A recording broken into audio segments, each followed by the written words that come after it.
Hey folks, welcome to another Player 2. Yes, and today we have a very special guest here. We're gonna talk about a very nice game, Legacy Omen. It's a very cool game, and he's gonna explain everything for us. So let's bring him here so he can explain a little bit about his background and his company that is quite cool. It's Arthur Protasio. Arthur, are you there? Yeah, I'm right here. How's it going, Marcel? Oh, I'm doing super good, man. How are you? Good. I mean, despite everything going on in the world, but yeah, all good. Great. So, can you give us a little bit of your background and your company, and how did you guys work together on this game? Yeah, sure. So Sword Legacy is just one of the many titles that Fableware has worked on. But it is a very special title because it's actually an indie co-production. So the development of Sword Legacy, and it's a tactical RPG. But it originally started with a company based in Rio de Janeiro, Firecast. They're also an indie studio, but they're more focused on the game development side. And we partnered with them, Fableware and Firecast, in early 2015. Because Firecast was already handling like the prototyping of the game from a strategic and from a mechanical perspective, but we were working together to actually bring content and to bring characters and plot and world building to the game itself. So that's when, at the time, I lived also in Rio de Janeiro in Brazil, and at the time that's when both companies united their strengths to make this project happen. So I mean, it's a long story. It's a long journey since then. That was in 2015. Then we released the game in 2018. But in the meantime, we managed to secure a publishing deal with Team 17. So Team 17, known for Worms, Escapists, Overcooked, etc., they published the game for PC. Yeah, they are really well known. Yeah. Worms. I mean, I love Worms. So and Overcooked as well. Overcooked is quite nice. Overcooked is a lot of fun. But for us, it was especially, I mean, not only nostalgic, but really interesting to see a British publisher, because they're based in England, a British publisher sign with us for a publishing deal for a game that was made by Brazilians, but also based on European mythology. Because it is, after all, about the Excalibur legends. And then again, I say Excalibur legends and not King Arthur mythos, because it's actually about Uther Pendragon, so that's King Arthur's father.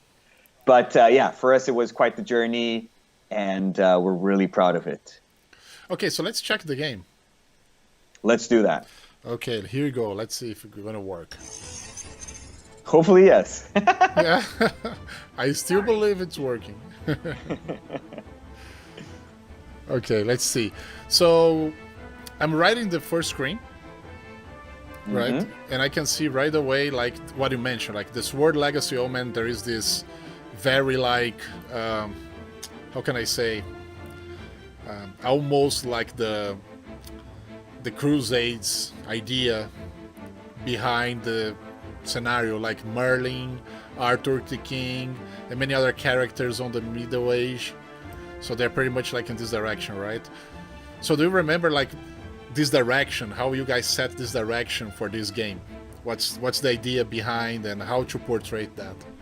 So that's a really interesting question, because it's actually the core of the Sword Legacy experience. Just very recently, last week, I gave a talk at the Nebula conference, and it is a conference for science fiction and fantasy writers. The Nebula Awards are super famous, and this year, for example, like established writers like Neil Gaiman had received an award. So it just goes to show that when you're working with a fantasy world, you really need to work carefully on your world building, mm-hmm. which, like I said, was also what led to this partnership between Fableware and Firecast. And in this case, what I like to say, I mean, I think the best way to pitch Sword Legacy is just say that it's Disney meets Excalibur meets Game of Thrones. And why do I use like these three very strong names to pitch the idea of the game? Well, Disney, you can check it right away because of the art style that we chose. We went for a Western cartoon look, but we went for a cartoon look that didn't feel like a classic cute Disney animation. Our strongest reference when it comes to an animation from Disney is actually The Black Cauldron from the 1980s. Oh, that's really cool. Yeah. And That's The Black really Cauldron cool. was a movie that it was not commercially successful, but artistically speaking, it was mostly known for being a very strong departure from what Disney was typically doing at that time. In fact, when they tested the movies with the audience, many kids thought it was like too frightening. So it's not that Sword Legacy is a horror game, but we wanted to make it pretty clear that we could work with a nostalgic Western cartoon aesthetic, and at the same time connect that to not necessarily a young audience in terms of like kids, but more of young adults and adults themselves. So there is a very strong feeling of nostalgia in the game, because it's actually meant for players, for board game players, for example, who enjoyed HeroQuest, playing the board game HeroQuest, or who enjoyed playing and still enjoy playing tabletop Dungeons and Dragons. So there is this strong aspect when it comes to nostalgia, and this is also very strongly connected to the mechanics themselves. Games like the Banner Saga, Shadowrun Returns, Final Fantasy Tactics, XCOM, naturally, all of those games are very, very, very strong references for us. So the strategy in the game. I can see a lot of those references here. I love this kind of drawing, this style. There's a lot of shadows, especially on the eyes. You know, when you see shadows kind of creating the edges of the other side of the body of the character. It's always really well done. I love this idea. I hope this is inside the game as well, not only on those art, right? Because I checked the game a little bit and I noticed this direction over there as well, and I love the way the graphics is. But let's show to the people. You send me a save game, right? I have to be honest to everyone. I didn't play that much. No. I can. Important disclaimer. So I sent you a saved game because I think it's gonna put us in a very interesting level. You're gonna have more characters with more skills. So it's just an interesting way of showing the game in the middle of the game rather than starting and slowly picking up the tutorial, etc. It's not a problem if you die. The game is meant to be, in fact, challenging. But let's do this. I'm definitely gonna die because I'm a noob on this one. Let's do it. So just click continue. Yeah. Yeah, there we go. I just did it. Yeah, let's do it. You have a little bit of delay, but it's fine. So that's Britannia, right? This is like England in the past ages. Exactly. Probably you have all. Yes, I can see the names. The names are very, very precise. Like Northumbria. Yeah, these kind of names, they are really historic names. You can use the WASD keys to move the camera around, and then you'll see that. Mercia. Yeah, exactly. Right? Kent, Wessex. Yeah. And so what we wanted to do with this map, I mean, you're going to notice that there are some names that are familiar, like Mercia, Wessex, just as you just mentioned right now. But if you look at the oceans, for example, they're in Latin. So it's like Oceanus Ibernicus. Oh, that's really cool. It's like a real old map. Yes, and it's actually a representation of the, let's say, the transition from the ending of the Roman Empire to the new kingdoms that were forming in Britain at that time. So, I mean, this is not a historical game, to make that pretty clear. This is not Total War or anything like that.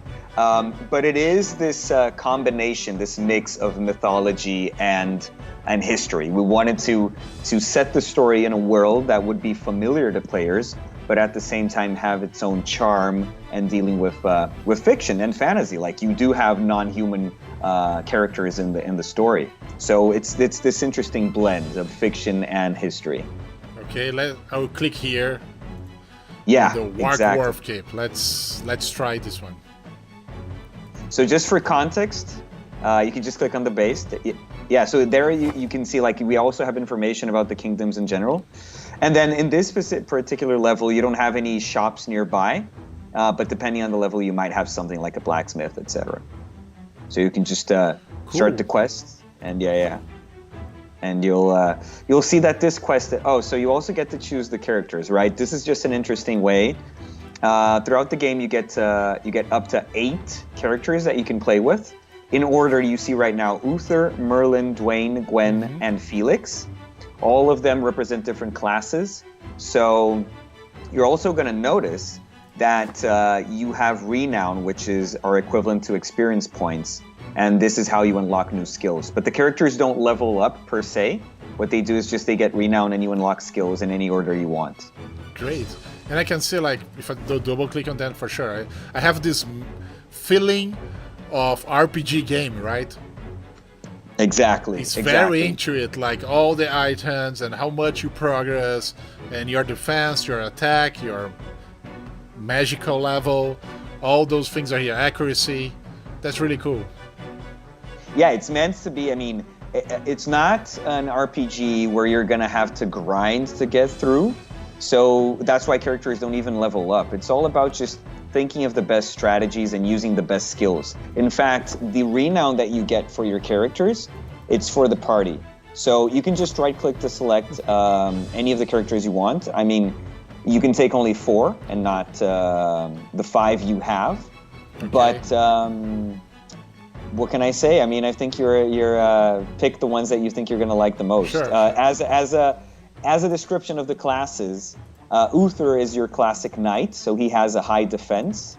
Merlin, well, I mean, Merlin is your sorcerer, your mysterious sorcerer. But what's cool about him is that you have, like, right away, you have skills like teleport. And teleport in this case is a bit different. You'll notice that in the game, because you can swap places with the enemy or any object. So it's not just about going places, it's also about trading spots with your enemy. That's or cool. Your target. I mean, good to see that. Yeah. Dwayne is the Lancer, so he's better at like attacking from a long range. He can pull enemies, push enemies. I mean, he might seem like just a young squire, but he's a pretty good character. He reminds me a little bit with this custom. He reminds me of Dragon Lair, just a little bit. Totally. Dragon's Lair is also another, when it comes to the aesthetics, right, a really strong reference for us. And Gwen is probably, I think, the favorite character from most players. They call her a glass cannon.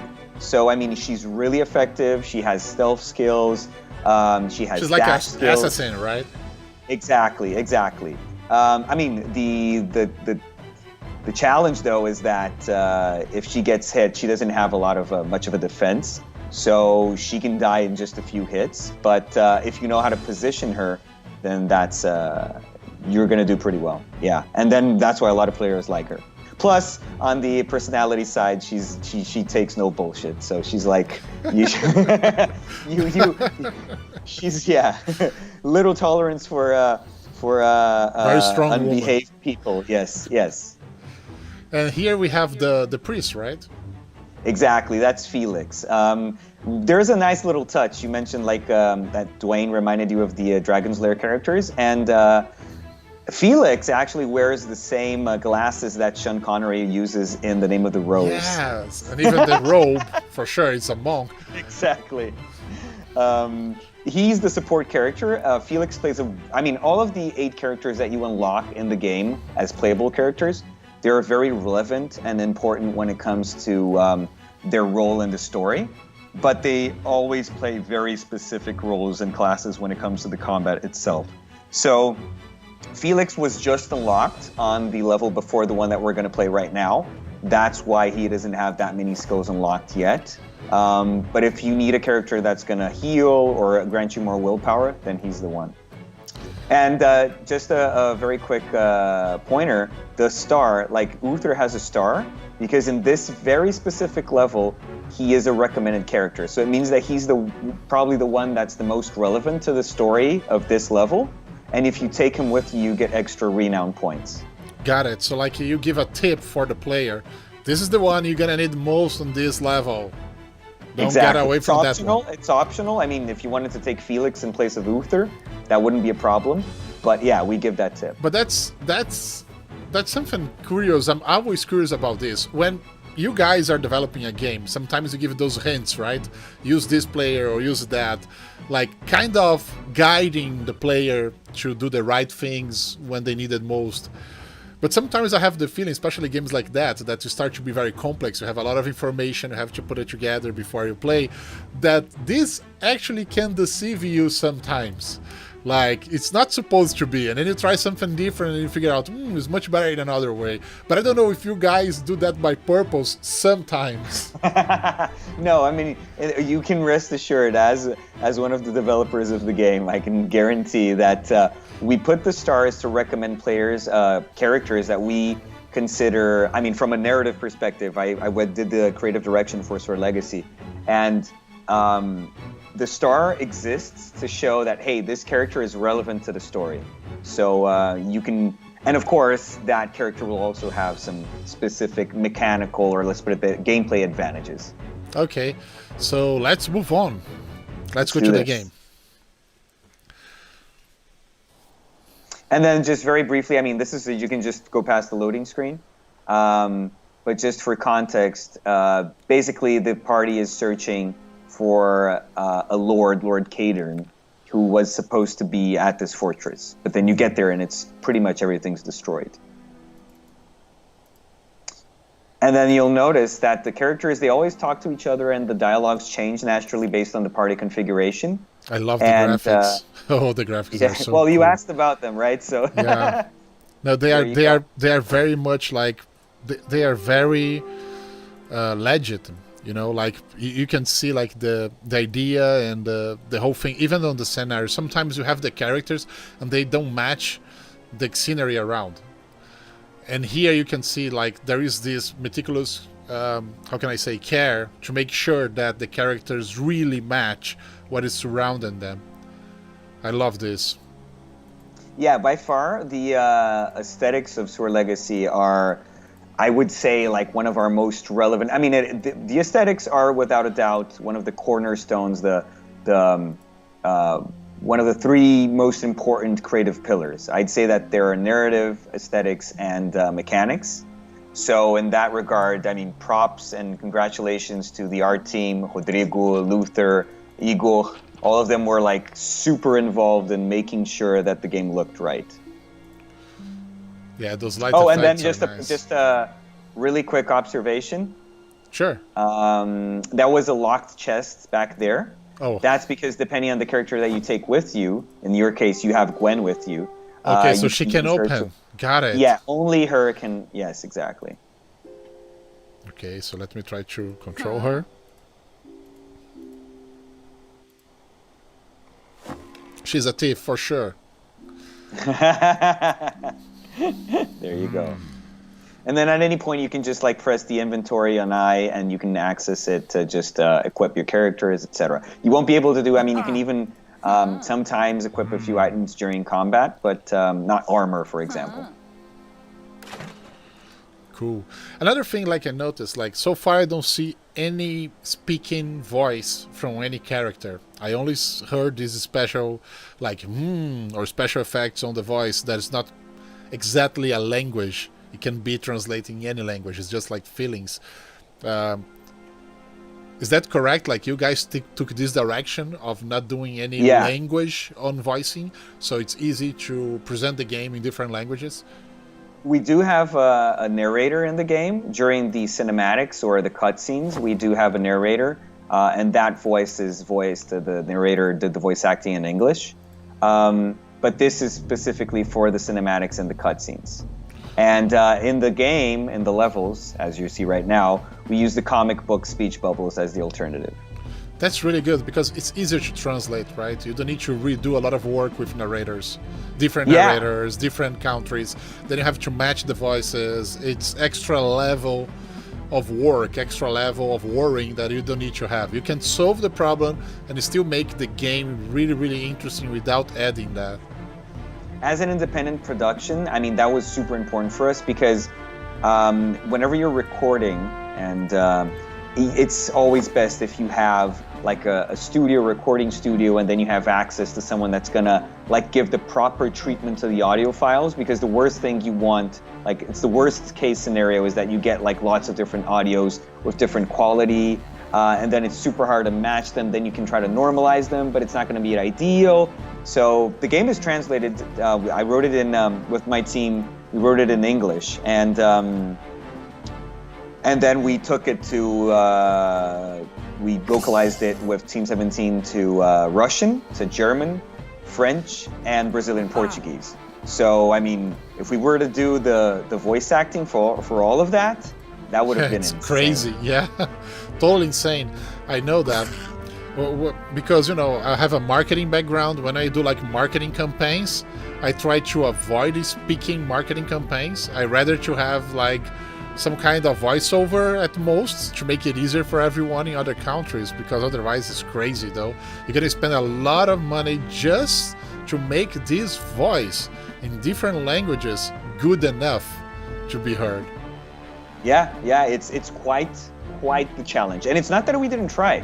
We originally wanted to have voice acting for the characters, but when we saw the amount of content that we had, and obviously the scope of the production and the scope of our teams, we realized that it would be too ambitious of a goal, and that it would actually lead to more problems than benefits. So within the speech bubbles, the comic book speech bubbles, they were a really smart and production-wise efficient decision. Now I'm just gonna give you some slight hints. Give me all the hints. Because you might be putting yourself in a sort of a trap. I kind of noticed already. Instead of kill just one enemy, I'm trying to spread all my attacks, and it's been super noob. Well, yeah, before you just pass the turn, what's important for you to notice is that positioning in Sword Legacy is absolutely crucial. So notice that Uther has his back to an enemy. You can fix that without spending any action points, because basically action points, they're your most valuable currency when it comes to the combat in Sword Legacy. So with action points, you can move and or attack in any order as long as you have points.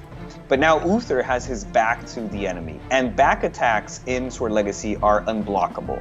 So if you have a back to an enemy, or if an enemy has their back to you, like you gotta be really careful. And what you can do is just use the right click. So right now you have Uther selected. If you right click in any direction, That's a little trick. It will take me like an hour to figure out. No, I mean, so again, we're in the middle of the game, right? And that's something that the tutorial would teach you right away.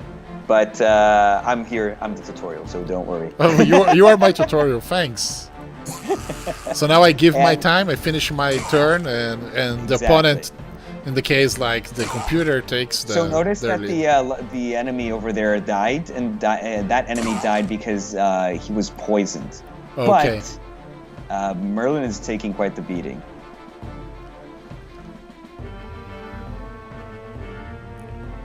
Let's see what happens now. So,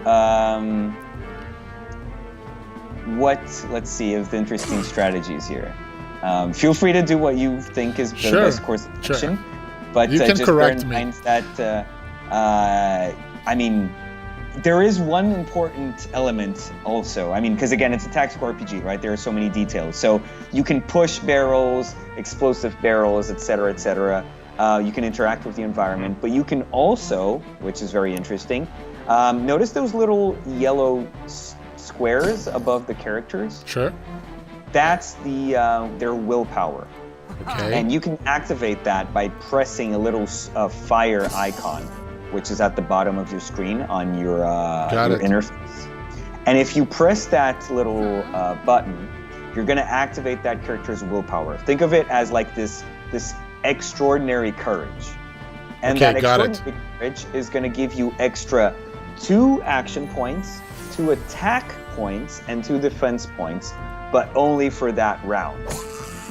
So now you're like buffed, you're super powerful, but of course you can be mindful. How many times I can do that? I mean, you can use it as many squares as you have. The catch though is that if you reach 0 willpower points, then that character, and again, whatever I say works for both the heroes and the enemies. So whenever your willpower points reach 0, your character will get stressed. Meaning, if they're stressed, you can lose control of them for a turn because they're going to panic or something like that. It's a balance. Again, it's a balance. You have to find the balance. It's a balance. And then, for example, if you defeat an enemy without using willpower points, Oh, you gotta know. Yes, that's an overkill. That was cool. That's remember. I almost like Doom Eternal. I almost like Doom Eternal. Yes, yes. In fact, there's a game. Is it called Immortal? It was like for the NES and I think for the Sega Genesis, and it had these gruesome deaths. And that game was a very relevant inspiration for us as well. So these overkills, they happen when you deal critical damage to an enemy and you manage to kill them with the critical hit. And I can save some of my moving points or any other points. Okay, I got it. They're not going to transfer. They're not going to accumulate to the next turn. Okay. So, I mean, of course you don't... Well, but the thing is, if you don't use all of your action points, you get a bonus defense at the end of that turn. So that's good. Okay, so that's something that I will look for. And I'll try to build my defense here. Yes. At this moment, what I would recommend is just careful not to let Merlin die. Don't die, boy. But remember that Merlin does have a really nifty chain lightning attack. So whenever you see enemies that are connected with each other, keep an eye out for that skill because it's really good.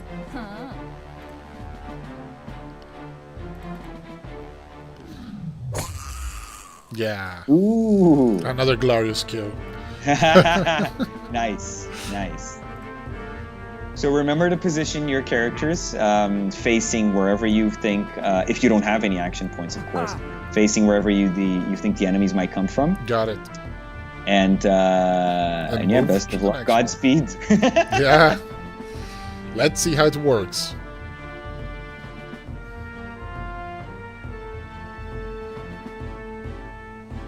So yeah, the good thing is they don't have enough action points to attack Merlin. Whoa! Oh, ooh, that was close. Yeah. So, I mean, look at that. That's beautiful. Look at all of them right next to each other. It's beautiful for you. I don't know if I'm gonna survive. No, it's beautiful. It's beautiful for you because you have the chain lightning with Merlin. Got it. So those are the special powers I have down here. Yes. However, the chain lightning is very dangerous. If you just select it without actually confirming it, you're gonna see who it's gonna hit. And at this point, if you choose to use the chain lightning right now, look at the chaos that's gonna happen. Even my characters will suffer from it. Yes, even your characters. You can possibly kill your whole party right now. Wait. So let's try to move out from here a little. Yeah. Like doing the right thing right. So first let's attack some with the other characters and let's try to leave Merlin for the very end. Nice. See? Already thinking like a tactician. That's the game, it's not me.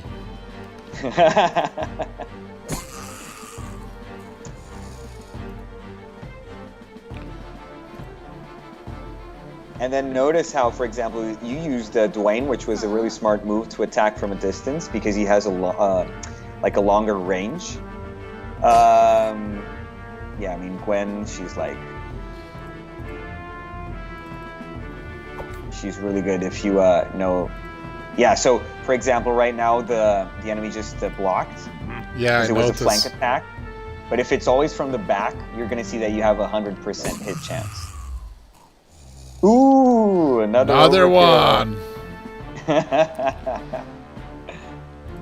Merlin, I really want to use this, but my guys, why now they don't appear with the, because they're not connected, right? There's not like a chain reaction. But Merlin is right next to the enemies, so watch out. Too much, maybe. So I should step a little bit further. Yeah, you can right-click to cancel the selection. And then you can just left-click to move, and then you're going to be... Yeah, for example, you're safe now. Not easy to do with electricity, though. Oh, that's cool. And they got... Oh, stunned. And they're stunned. That's good. That's really good. So it's not a problem now, for example, that you don't have any more action points because you're stunned, so... It's not like you're going to get attacked on the next and you can collect stuff on the floor. Yes. That's cool. okay, but I don't have too many options now. You don't, but I mean they're stunned, so that's a good thing.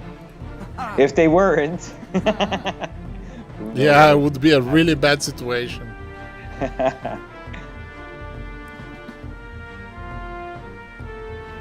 Yeah, there you go.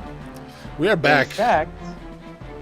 In fact, they all have their backs to you, so I don't think this is going to be much trouble.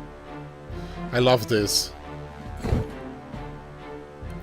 Whoa, that's the teletransportation. I'm so stupid. But that actually was cool. At least I tried. You swapped places. Yeah. Nice. I swap places with a dead body. That's so ugly.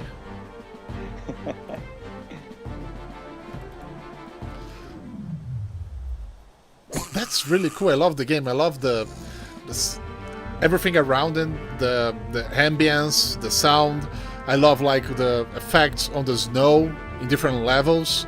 I like the gameplay. It's pretty much like we still have this feeling like there's a lot of action. You don't play like waiting too much for the action. The action is right there, but it is an RPG. It's an RPG style, so you still have all the feelings of RPG gameplay, but it's like avoiding the boring parts of looting and powering up. Like it's just like playing and using all the most emotional part of the game, which is attacking and action and bring the results back and learning from that, right? Exactly. And I mean that you touched on a very, very, very interesting topic, because we use the mechanics of the game, your choice of characters, the characters that you're going to take with you to the levels, to combat. We use that to develop the relationship between them and between the player and the characters. So, I mean, of course, the story is about Uther, and the basic premise of the game is that Mercia is invaded by Wessex. So Uther and Merlin are after the Excalibur sword to be able to get their revenge on Wessex. But, of course, you get to learn more about the characters that you take with you to battle. So if you want to learn more about Gwen, there's only one thing to do, which is just take her with you in the missions, you know? How long it took to you and your team to figure out the whole story and setting up each character and how they interact on the story between themselves? How long it takes?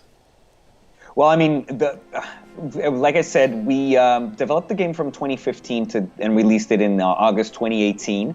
So that's like 3 years and a bit. But we did start with some very strong concepts. For example, we knew that we wanted to do a spin on the Excalibur Legends. And we knew that we didn't want to work with the character of King Arthur right away. So that's why we focused on known characters like Merlin and Uther. And then we started looking at this blend of like Dungeons and Dragons classic archetypes and the Excalibur Legends. What were the characters that we could use? So who would be the priest? Felix, for example, he's part of the Order of Terra. And the metaphor that we use in the case of this game is that he's actually, his religion, the Order of Terra, is like this metaphor for the rise of Christianity at the time. We have other characters. So Dwayne is your more naive, gullible character that is always looking up to Uther, and Uther is like the knight in bloody armor, in sour armor. Uther is like torn by his past actions, full of regret and hatred, etc., and he's trying to process that. Which somehow matches the history of Uther, right? The real history. Like you try to match the reality, or at least what we got from the reality, the pieces of reality we have from the past, and try to blend on the game in a more fantasy way, but it's still very close to the real information from the past. This is cool, but then you develop a story for each of them that is slightly different than the real story, because you have to fill gaps, right? And I think this is a big work to be done. Develop the story of each character in a way they somehow fulfill each other, right? It is. It's like a huge challenge. Like you mentioned, like 3 years and a bit to develop the game, but the story only, how long it takes for you? It was always in tandem. I mean, I don't have like because just so you understand, for example, when we started, we had this massive outline. I did the world building, so the religions, how the world was created. You even mentioned like the snow and how it feels like it has. So, for example, the color palettes in the game are not chosen by chance. What we wanted to do, and we did that, was that we have the 4 seasons representing specific kingdoms, specific realms. So Mercia, for example, is more of a summer-like region. Northumbria, where you're at, is more of a winter-like region. Anglia is more of an autumn-like region. Kent at the bottom in the south is more like a spring-like region. And then Wessex is like the dark, forbidden land of darkness, you know? You set the mood. That's the thing. You use the weather artifacts to set the mood. Exactly, and that's connected to how the world was created. That's part of the mythology of Broken Britannia, which is the name that we gave to the land where you inhabit. And we started, as an interesting fact, we started with the development of the outline, setting out the story. And then we even worked with a British writer, and that was actually a request that at the time I signaled to Team 17. We wanted to work with a British writer so that we could also nail, because we didn't have voice acting, we wanted to nail in written form the different accents of the characters. So Fergus, for example, is a character that you're going to meet in the same level, just a little bit farther down, and you're going to see that Fergus has a more of a Scottish accent. And Gwen, she's originally from Anglia, so she has more of an Anglian accent, and so forth. So we wanted to nail down the ways in which these characters express themselves.